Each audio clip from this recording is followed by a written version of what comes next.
Hello guys, ayan. Ito na, pinamili na namin si Angel kasi ang layo-layo niya sa safari. Kaya kami na lang ni Ding namili kasi hindi namin siya maisama dahil puyat, pagod. Galing sa biyahe, marami siyang halos kinumpleto na namin. Yan, meron na rin siyang mga hanger, rice cooker, kasirula, basta lahat kompleto na siya.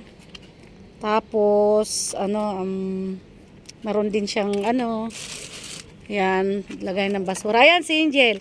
Hi Angel. Ano masasabi mo? Ang daming pinagkakakot nyo. Ito sa pagkain, ayan. Magluluto si Ate Nenet magkakuluto. May yan may Ano to? marami yan. Ito na natin. Kailangan mo, hindi